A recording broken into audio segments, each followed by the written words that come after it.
Welcome to Audiobook Heaven.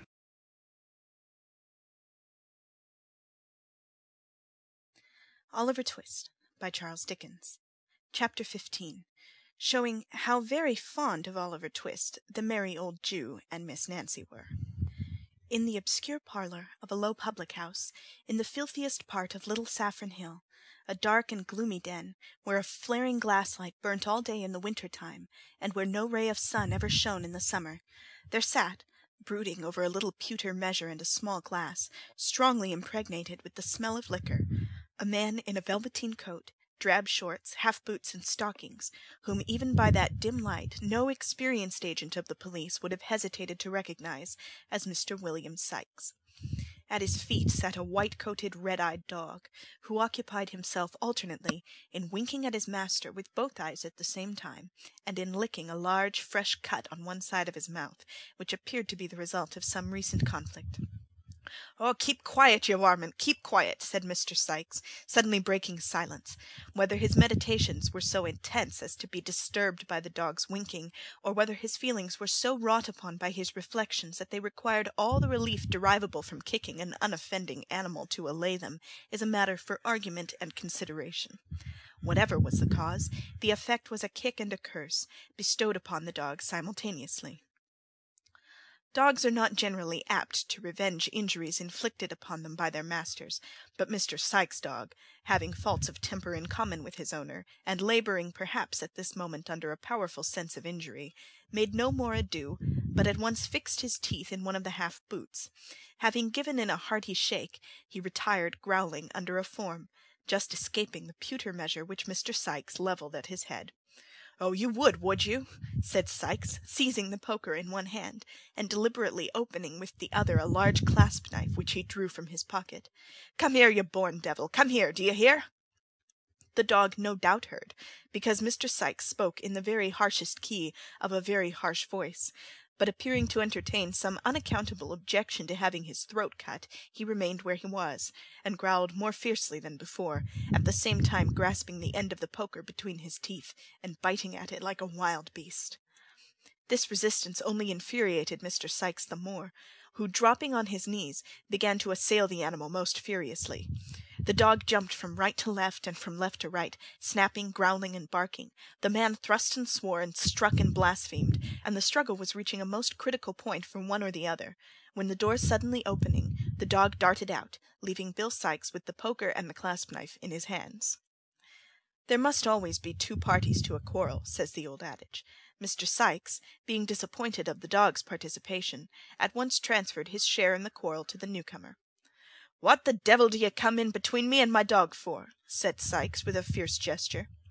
"I didn't know, my dear, I didn't know," replied Fagin humbly, for the Jew was the newcomer.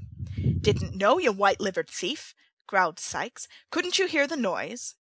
"Not a sound of it, as I'm a living man, Bill," replied the Jew. "Oh, no, you hear nothing, you don't," retorted Sikes with a fierce sneer, "sneaking in and out, so as nobody hears how you come or go. I wish you'd been the dog, Fagin, half a minute ago." "Why?" inquired the Jew, with a forced smile.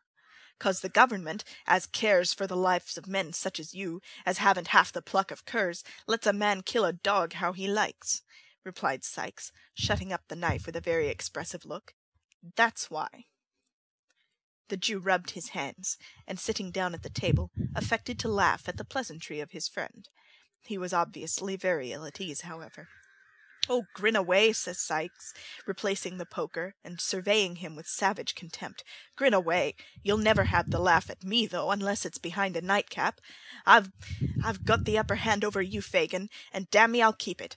There, if I go, you go, so take care of me." "Well, well, my dear," said the Jew, "I know all that. We have a mutual interest, Bill, a mutual interest." "Humph!" said Sikes, as if he thought the interest lay rather more on the Jew's side than on his. "Well, what have you got to say to me?" "It's all passed safe through the melting pot," said Fagin, "and this is your share. It's rather more than it ought to be, my dear, but as I know you'll do me a good turn another time, and—" "Stow that gammon," interposed the robber, impatiently. "Where is it? Hand it over." "Yes, yes, Bill, give me time, replied the Jew soothingly. "Here it is, all safe." As he spoke, he drew forth an old cotton handkerchief from his breast, and untying a large knot in one corner, produced a small brown paper packet. Sikes, snatching it from him, hastily opened it, and proceeded to count the sovereigns it contained. "This is all, is it?" inquired Sikes. "All," replied the Jew. "You haven't opened the parcel and swallowed one or two as you come along, have you?" inquired Sikes suspiciously. "Don't put on an injured look at the question. You've done it many a time," jerked the tinkler. These words, in plain English, conveyed an injunction to ring the bell. It was answered by another Jew, younger than Fagin, but nearly as vile and repulsive in appearance. Bill Sikes merely pointed to the empty measure. The Jew, perfectly understanding the hint, retired to fill it, previously exchanging a remarkable look with Fagin, who raised his eyes for an instant, as if in expectation of it, and shook his head in reply, so slightly that the action would have been almost imperceptible to an observant third person. It was lost upon Sikes, who was stooping at the moment to tie the bootlace which the dog had torn.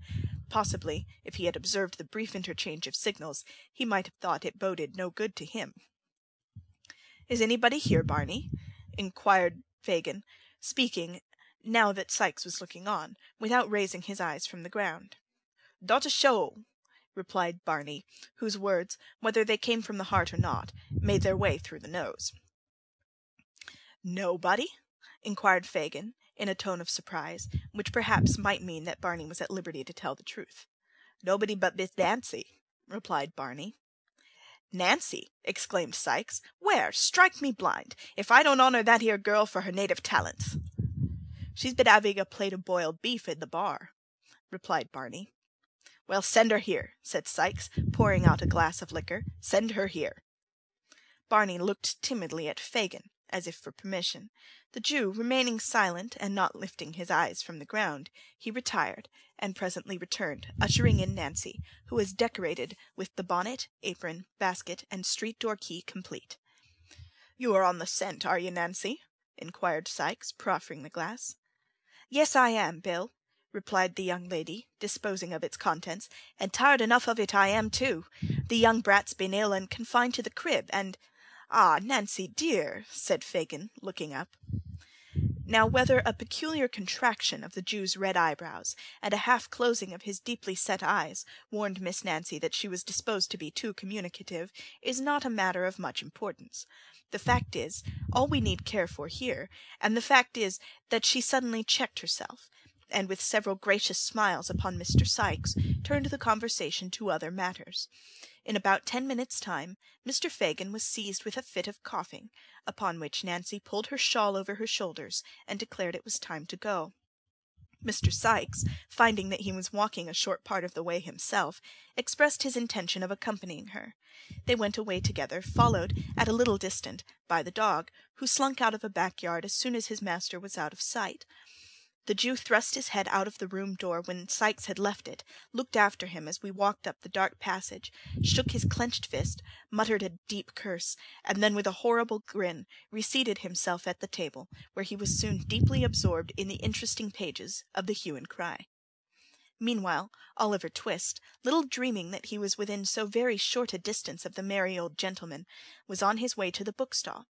When he got into Clerkenwell, he accidentally turned down a by-street, which was not exactly in his way, but not discovering his mistake until he had got half-way down it, and knowing it must lead in the right direction, he did not think it worth while to turn back, and so marched on, as quickly as he could, with the books under his arm.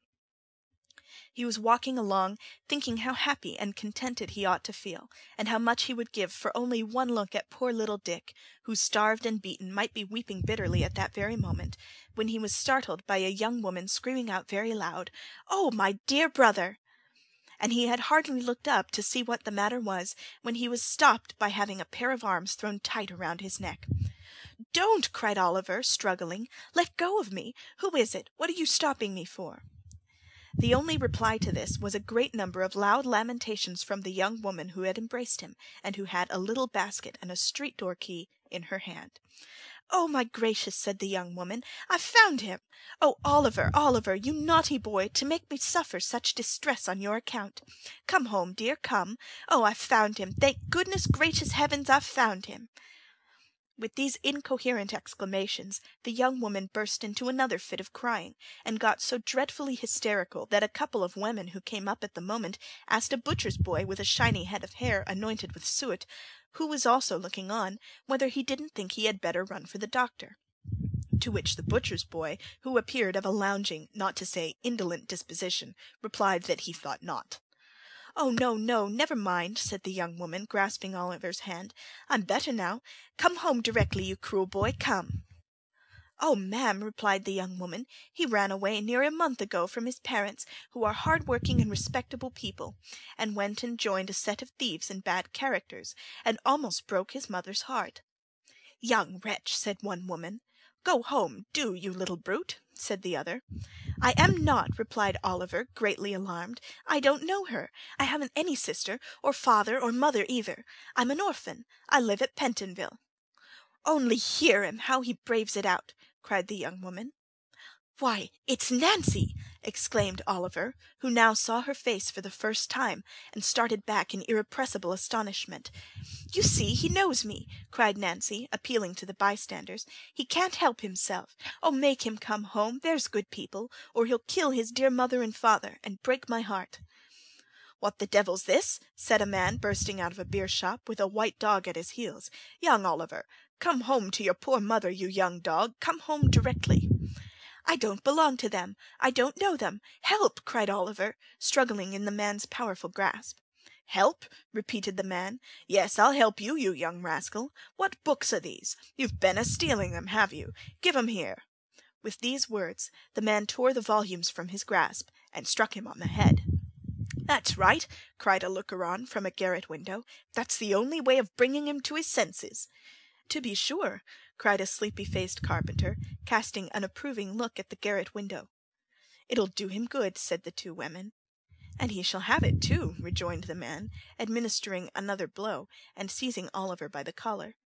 "Come on, you young villain. Here, Bullseye, mind him, boy, mind him."